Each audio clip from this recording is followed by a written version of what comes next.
In here. The chart.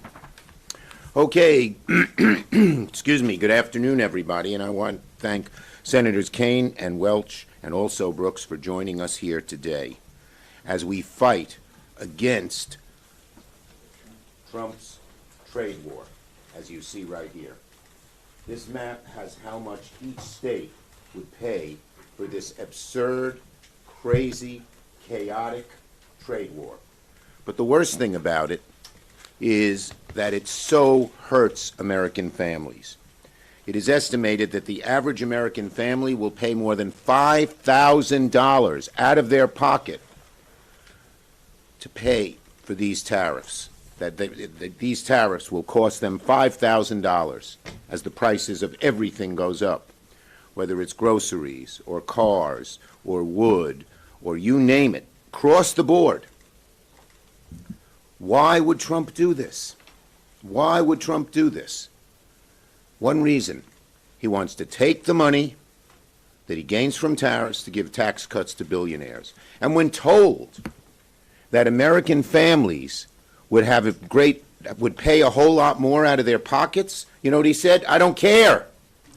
What kind of bubble is this man and his billionaire cohorts in that they don't understand that when the average American family is told that you're going to have to pay $5,000 more for the things you buy, that it pains them so? Well, can't buy that new car. Can't take that vacation we've been planning for a whole year with the kids. Can't go visit grandma. Got to cut back on even the medicines I buy. What kind of bubble do they live in?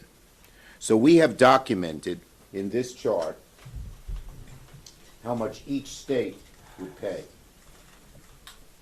from Trump's trade war. And it's devastating. I just talked to over 50 people in my state of New York. We're right on the Canadian border. Buffalo thinks they could go into a real recession if these tariffs came about. Plattsburgh, 20% of their businesses are Canadian-owned. What are they going to do? And there are tens of thousands of job losses in every part of New York State because there are tariffs. They are a tax on families. They don't like taxes? This is one of the worst taxes they could put in. And don't just listen to us. Rand Paul, hardly a Democrat. Tariffs are simply a tax. Senator Mullen, tariffs is a tax. He didn't have the right grammar, but I'll read him verbatim. Tariffs is a tax, and it will be passed on to consumers.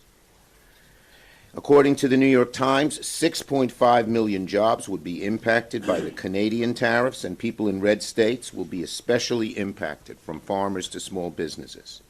And here's another problem. It's chaotic. He says one thing one day and another thing the next day. He changes which countries, he changes the percentage, he changes which goods. And what do businesses hate? Uncertainty. Whether you're a small business, a medium-sized business, a large business, you want certainty. There's no certainty. That's why the stock market has gone down so much. Consumers, why is their confidence at lower levels than it's been in a very long time? In good part, because of these tariffs. They say if I'm going to have to pay more for eggs or for bread or for gas or for a car, I better not spend now. So it's creating huge problems in the whole economy. So soon, the Senate will vote on a resolution from Senator Kaine to undo Trump's tariffs on Canadian goods, and we hope that some of our Republican colleagues will join us in that. They don't like the tariffs either. They know they're a tax hike on the American people. They know that the stock market is in turmoil, risking people's retirements. They know that consumer confidence is down. And the odds of a recession, something people hate. It's harder to find a job, keep a job, maintain your weekly budget if a recession occurs. And now our greatest financial prognosticators are saying the chances of recession because of these tariffs, this tariff tax, goes way up. So we're going to fight these tariffs tooth and nail. Trump's done a lot of bad things. This is way up there. Ask American people. And one final thing. Look at what happened in Wisconsin yesterday. The American people understand that Trump is not on their side on tariffs, on tax cuts for billionaires, on cutting Medicaid, on cutting the others. The American people are seeing how bad Trump is. Tariffs is a good part of it, and they are not supporting people like Elon Musk and those who support Donald Trump. Tim. Thank you to Leader Schumer for being a great partner in this effort. And here we are. It's an unusual procedure. There are not many things where even one senator can file a motion that will be guaranteed a floor vote. But the crafters of this legislation, the International Emergencies Act, believed that while a president might need to declare an emergency, that should not go unchallenged if members of Congress felt like, hold on a second, let's get this right. No one is denying that there's a fentanyl challenge in the United States, a huge challenge. We've all seen it in all of our states, And that is why this is not an action to undo the Mexico tariffs or undo the China tariffs. You might argue about whether the emergency is one that where tariffs is the right answer, but clearly the fentanyl trade is being heavily driven through Mexico or precursor chemicals from China. But Canadian tariffs are not the answer to the solution because the fentanyl problem is not primarily a Canadian problem. There's an article that's out in the Globe and Mail today that digs into the disparities, 21,000 pounds of fentanyl seized from Mexico coming across the border last year. And there's a claim that there's 43 pounds seized from Canada, but the article that's just come out from the Globe and Mail suggests it's actually a good bit less even than 43 pounds.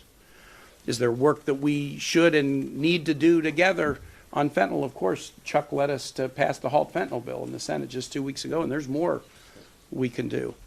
But this is not about fentanyl. It's about tariffs. It's about a national sales tax on American families.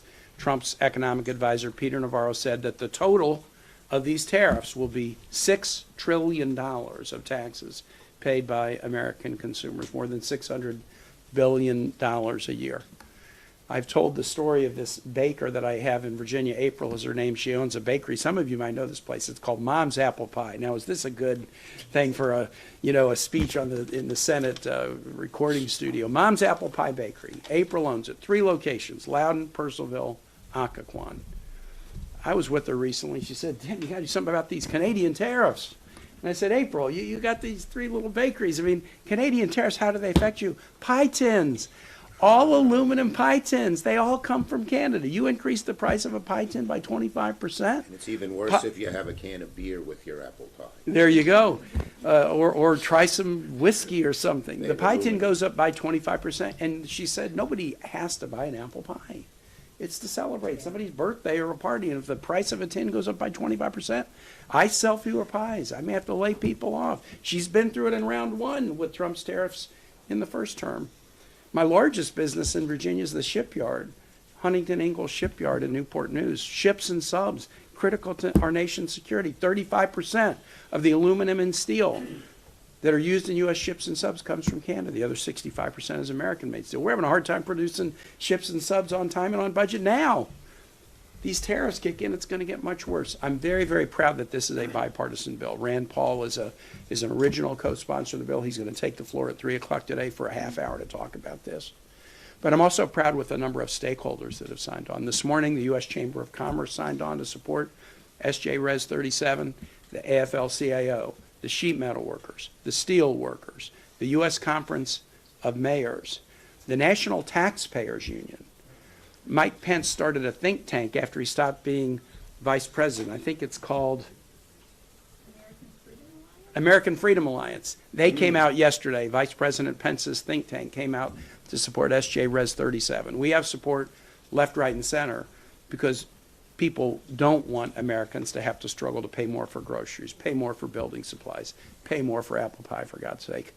I'm really happy to be joined by Senators Alsop-Brick and Senator Welch, and I think Senator Welch might be up next. He is. Yeah, thank you very much.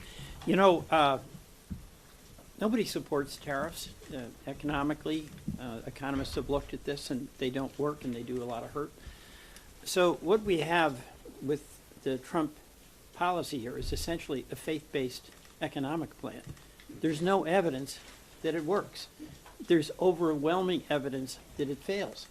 And the American people are going to get a history lesson starting very soon about Smoot-Hawley, two names that don't immediately come to mind. But it was just before the recession that the U.S. had the highest tariffs in our history. And those tariffs were put in place by the president who got it wrong and thought this would help us. Well, it helped us usher in the Great Depression. And since then, presidents of both sides of the aisle have steered clear of these trade war tariffs until President Trump. Now, second, we have an affordability crisis in this country. Working families are struggling to pay their bills. And just in Vermont, to make it very concrete, we get a lot of our electricity from Canada. We get a lot of our gasoline in the northern part of Vermont from Canada. We get our home heating fuel from Canada. And those bills for folks are going to go up immediately. Home heating fuel, gasoline, electricity. Why in the world would we do that? The other thing is that Canada's our friend. It's not China. And along the border, where we have decades and decades of mutual respect, we're starting to change that into distrust. And a confident country treats its allies with respect. And these tariffs are going to do direct and immediate economic harm to everyday Vermont families and farmers, maple sugar producers. But it's also going to start eroding the trust that is the benefit of good relations over time. Why in the world would President Trump want to be Smoot-Hawley? That's what he's embracing. Totally bad, totally wrong, doomed, and the only question is how much pain will he inflict on everyday Vermonters before he comes to his senses and withdraws this tariff policy. Thank you. Senator Also Brooks. Thank you. I want to thank Leader Schumer and Senators Kane and Welch for being here today. You know, President Trump has dubbed today Liberation Day.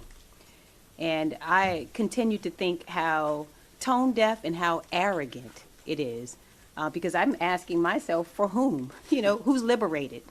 And I think that Elon Musk. Yeah, I think the reality of it is that middle class and hardworking families like the one I grew up in, I regard myself in so many ways as having grown up in a blue-collar family. A father who was a car salesman, a mother who's a receptionist, and the fact of the matter is the people who are being liberated are the billionaires.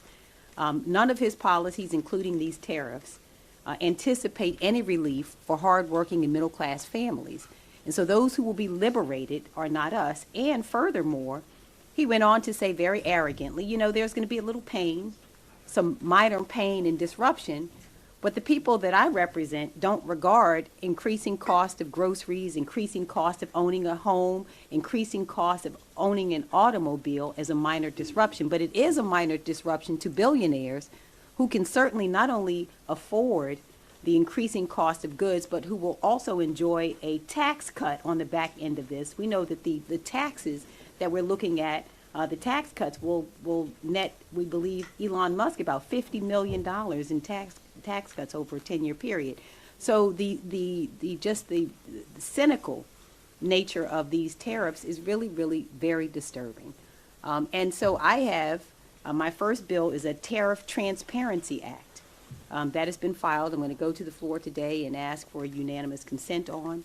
And if it is in fact the case that these tariffs are a minor disruption and this is Liberation Day, we're simply asking this administration and my colleagues on the other side of the aisle to prove it, to be transparent with the American people, to tell us the cost of these tariffs. And I can tell you, I've met in my state with people from every corner of the state. Just a couple of weeks ago, had the opportunity to sit down with farmers. Some were poultry farmers. I met with business owners, and many of them feel betrayed by this administration. The farmers who said, you know what, now not only the retaliatory tariffs will cost so much money. Some were selling chicken parts to other countries, and they've said to me, this is going to cost us money. And they did not anticipate that they would see actions that harm them as well. And so I want them to prove to us, who does it benefit? That's a question that I think is a fair question, is when he says a little pain, who does he mean? Who should sustain the pain? And I would say it absolutely should not be the middle class and hardworking families of this country who pay for the tax cuts for his billionaire friends and who suffer beneath these tariffs. And so we say, again, if it's a minor disruption, and this is Liberation Day, we just simply want to know who should be liberated. And I think that the Transparency Act will show us that. We'll take questions on this subject. This subject. Yes. Quick question. About 3 weeks ago, you said that as Trump becomes more unpopular, that Republicans will wake up and they will start to break from him. Do you think the fact that Republicans are joining Senator Kane's resolution on this shows that Republicans are waking Well, look, up? the number one factor in terms of Trump's unpopularity is the American people. And he is becoming less and less popular, particularly on issues like this, on the economy. His numbers are underwater rather significantly, depending on which poll you do. And once the American people say, I don't want to embrace somebody, I don't want to vote for somebody, I don't want to support somebody who embraces Trump's policies, things begin to change. But public sentiment is everything, and we are letting the public know in every way we can, fighting every day on how bad the Trump policies are for them. Yes, in the back. Senator Schumer, there are a lot of dairy producers in New York and Vermont, and as you know, dairy producers have faced import restrictions in Canada. Is it fair for Trump to use some leverage here to get Canada to Look. reduce its trade barriers on dairy? Look, are there certain tariffs that make some sense in a specific area where we're being treated unfairly? Yes. But the kind of meat axe, blunderbuss approach that they use across the board on everything and huge amounts is typical of this administration. They don't think things through. You know, I dealt with Trump on tariffs back in 2017 when he was president because I was a hawk on China and so was he. And I met his people. I met this guy Navarro. The guy had no basis of any facts and he sort of had to leave the administration. Now he's back running the tariff policy. They don't, as Angela talked about, they don't look at the facts. He just gets this idea in his head that it's going to be a good thing and does it. And then he says he doesn't care if the American people pay more. It's crazy. Chuck, can I say something? Yes, Tim, please. Just real quick, what a great question. Because the dairy issues I've heard Chuck talk about them. I've heard Tammy Baldwin talk about them. There's a Trump-created mechanism to deal with that problem. The USMCA, negotiated by President Trump, I think it got 89 votes here, heavily bipartisan. Why are they not using the MCA to deal with it? Because they want money for a tax cut. Yes. If they used MCA to negotiate the differences, they wouldn't have Peter Navarro saying, we're going to get $6 trillion that we can use for a tax cut. That's the way they should deal with this problem. A Trump-inspired, state-of-the-art trade deal that gives them a mechanism for resolving disputes. The fact that they're throwing that aside and going with tariffs tells you that there's something else And going in, on in here. a just across-the-board way. You know, now probably when we're treated poorly across the board, like with China, a broader approach might be necessary. When it comes to Canada, when it comes to Mexico, when it comes to Europe, where we have such complicated, intercombined relationships, that kind of approach hurts only one group, the American people, the average American family. On this subject, yes. Thank you, Leader. What is your response to the president's argument that these tariffs will lead to reshoring of manufacturing overseas and allow for a level playing field for U.S. industries? Yeah, well, he gets these ideas in his head. He has no proof, and most every study, and these guys know this, has shown that that doesn't happen, plain and simple. That's the problem. There's no factual basis here. It's a crazy idea in his head that hurts American families and does very little benefit, and in an untargeted way that makes no sense. Yes, in the back there. The House introduced a resolution to challenge the emergency declaration of Mexico as well. Are there plans to do that in the Senate? Tim? One at a time. So I did an emergency challenge on the energy emergency last month, and we're all in on Canada. There are different issues. You know, Canada and Mexico are not completely the same. because of some of the issues with respect to fentanyl. So it's different. But let's get this one done, and if we can get this one done and succeed, then we also have to see what President Trump does this afternoon. There may be a whole new series of trade or tariff-related motions coming your way soon. Lord depending- knows. Leader Schumer. Yes. Leader Schumer. Mr. Leader, as you're saying, the Trump administration says they'll get money from tariffs, they'll use it for tax cuts. This is at the same time as Leader Thune seems to be proposing, as part of reconciliation, a zero baseline for the current tax cuts. The parliamentarian will probably have to rule on that, but do you think that that comports with Senate procedure policy? Okay, that's a different problem, but another huge problem he's causing. It wasn't the same, but you're so nice, I'm going to entertain it. The bottom line is this.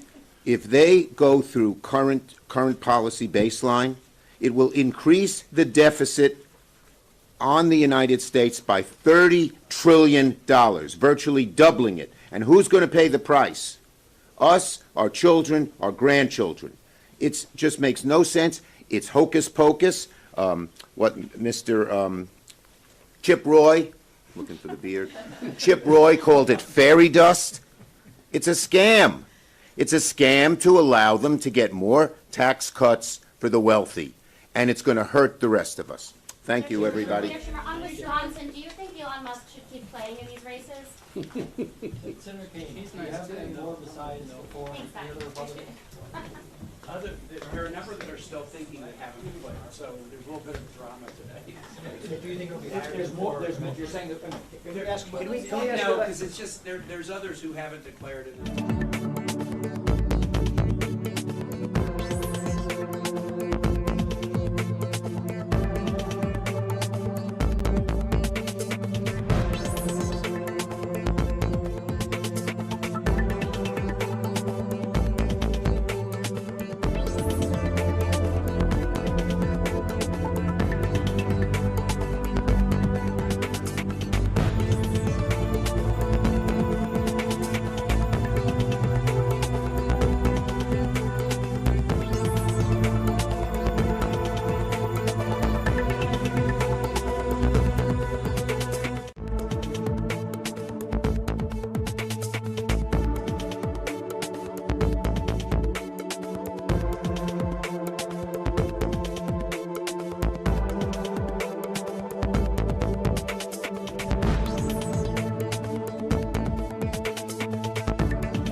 you very much. Yeah. So, to understand, you have a few people who have some questions here. What's the message to these Democrats who are on the fence about this? Why are they not walking the lockstep? I think we're going to have Democratic unity on this. I'll say that, and you can ask others. I don't like to summarize people's positions, but I think we'll have Democratic unity. Democratic unity plus 4 Republicans, doesn't that mean you carry it? So, Yes, I'd are you like confident at this point that you have them? I'd like more, and I have to acknowledge there's going to be a 4:00 press conference today, and the president's going to say a whole lot of other things. So how does that affect it? I feel good, but What Do time is- you believe that if the president introduces broad-based tariffs, that you could have more Republicans join this resolution as a show? I think it could increase pressure for more to join. And I do know there's some still contemplating what their vote is. Do you think So- the fact that he has attacked some of these 4 Republicans on Truth Social affects the calculus at all? He attacked me too. It doesn't affect me at all. And the ones he's attacked, I don't think it's affecting them at all. So we'll see. Yeah, want to go to a last one? Is there a time that you know that this is going to happen? I would say that there's a set of Republican speakers who are going to kind of speak in the 3 to 4:30 range. There's a set of Democratic speakers speaking in the 5 to 6. So I think it'll happen sometime between 6 and 7. That's my sense right now.